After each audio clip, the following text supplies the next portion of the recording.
जय माता दी। आप सभी का आपके अपने चैनल ज्योतिष ज्योति गुरु में बहुत बहुत स्वागत है। सकट चौथ का त्योहार माघ मास की कृष्ण पक्ष की चतुर्थी को मनाया जाता है। इस दिन संकट हरण गणपति गणेश जी का पूजन किया जाता है। वैसे तो हर महीने चौथ आती है और उसमें गणेश जी का पूजन वंदन किया जाता है। भगवान श्री गणेश को चौथ का दिन समर्पित होता है और इस दिन भगवान की विशेष पूजा अर्चना की जाती है। भगवान श्री गणेश जी प्रथम पूज्य और मंगल मूर्ति होने के साथ साथ सभी विघ्नों को दूर करते हैं और किसी भी शुभ कार्य को करने से पहले भगवान श्री गणेश का पूजन किया जाता है। माघ मास में पड़ने वाली इस चतुर्थी को संकट चतुर्थी, तिल चतुर्थी या तिलकूटा चौथ के नाम से भी जाना जाता है। इस दिन श्री विघ्नहर्ता गणेश जी और चौथ माता दोनों की एक साथ पूजा की जाती है। साल 2023 में पड़ने वाली सकट चौथ या संकट चौथ, तिलकुटा चौथ या तिल चौथ 10 जनवरी मंगलवार को है। चतुर्थी तिथि का प्रारंभ वैसे तो 10 जनवरी को दोपहर 12:09 पर होगा और चतुर्थी तिथि समाप्त 11 जनवरी दोपहर 2:30 बजे तक होगी। संकट चौथ का व्रत लेकिन रखा जाएगा 10 जनवरी को ही। चंद्रोदय का समय लगभग रात को 9:15 बजे के आसपास होगा। माघ मास के इस चतुर्थी के व्रत में महिलाएं सर्वप्रथम सुबह उठकर जल्दी स्नान आदि से निवृत्त होकर व्रत का संकल्प लेकर तारों की छांव में व्रत का प्रारंभ करती हैं और पूरे दिन भर निराहार रहते हुए रात्रि में चंद्रोदय के साथ चंद्रमा को अर्घ्य देकर व्रत को संपूर्ण करती हैं।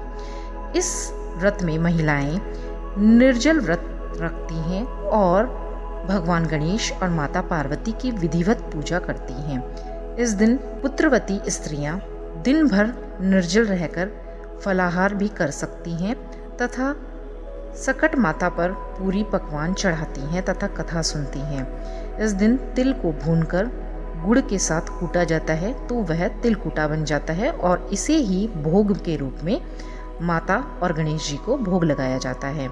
इससे तिलकुट का पर्वत बनाया जाता है। कहीं कहीं पर तिलकुट का बकरा बनाकर उसकी पूजा करके घर का कोई बालक उसकी चाकू से गर्दन भी काटता है। तो इस तरह से अलग अलग जगह पर अलग अलग तरीके से पूजा करने का विधान है।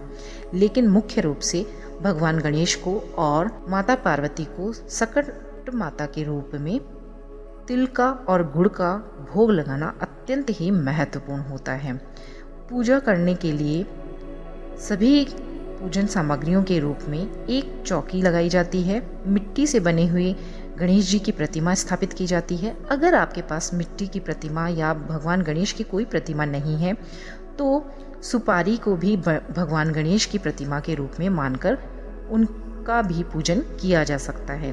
अब उन्हें अक्षत, दुर्वा घास, लड्डू, पान, सुपारी, तिलक, धूप, दीप सभी कुछ अर्पित करें और भगवान गणेश की आरती करनी बहुत ही महत्वपूर्ण होती है। या भगवान के मंत्रों का भी जाप कर सकते हैं जो कि साधारण से भगवान के मंत्र हैं। ओम गम गणपतये नमः या वक्रतुंड महाकाय सूर्यकोटि समप्रभा निर्विघ्नं कुरु मे देव सर्वकार्येषु सर्वदा। इसी मंत्र को जपते हुए पूजा पाठ को प्रारंभ करना चाहिए। नैवेद्य के रूप में भगवान को भोग के रूप में गुड़ से बने हुए और तिल से बने हुए लड्डुओं का भोग अवश्य ही लगाना चाहिए और उनको हल्का सा एक बार कूट लेना चाहिए। फिर उनको इस तरह से लड्डू का आकार देना चाहिए, क्योंकि कहा जाता है कि तिलकुटा चौथ व्रत में तिल को कूटकर उसका भोग लगाना सर्वश्रेष्ठ माना जाता है। अंत में कथा करी जाती है और फिर आरती कर लेनी चाहिए। तो भगवान गणेश की आरती करें, माता पार्वती की या ओम जय अम्बे गौरी की आरती कर लें। अगर चौथ माता की आरती नहीं आती है तो फिर उसके बाद पूरा दिन निर्जल रहकर व्रत रखें और रात्रि में चंद्रमा को अर्घ्य देकर व्रत को संपन्न करना चाहिए। चौथ माता की कई कथाएं प्रचलित हैं। अब मैं आपको एक कथा के बारे में भी बता देती हूँ ताकि आपको थोड़ा आसानी हो जाएगी। चौथ माता की कई प्रचलित कथाओं के बारे में है वर्णन, लेकिन मैं एक प्रचलित कथा के अनुसार आपको कथा कहती हूँ। किसी नगर में एक कुम्हार रहता था। एक बार जब उसने बर्तन पकाने के लिए आवा लगाया तो आवे में बर्तन नहीं पके। कुम्हार ने उसकी राजा से फरियाद की राजा ने पंडित को बुलाकर कारण पूछा तो पंडित जी ने कहा कि हर बार आवा लगाते समय बच्चे की बलि देने से आवा पक जाया करेगा, तो वह इसी तरह से पकेगा। राजा का आदेश निकल गया, बलि आरंभ हो गई। एक बार सकट के दिन एक बुढ़िया के एकमात्र बालक की बारी आई। बुढ़िया ने लड़के को सकट की सुपारी तथा दूब का बीड़ा देकर कहा, भगवान का नाम लेकर आवे में बैठ जाना, सकट माता तुम्हारी रक्षा करेगी। बालक भगवान का नाम लेकर आवे में बैठ गया। बुढ़िया सकट माता के सामने बैठकर पूजा करने लगी। पहले तो आवा पकने में कई दिन लगते थे, परंतु अब की बार एक दिन में ही आवा पक गया। बुढ़िया का बेटा भी आवे में से सुरक्षित निकल गया, उसे कुछ भी नहीं हुआ।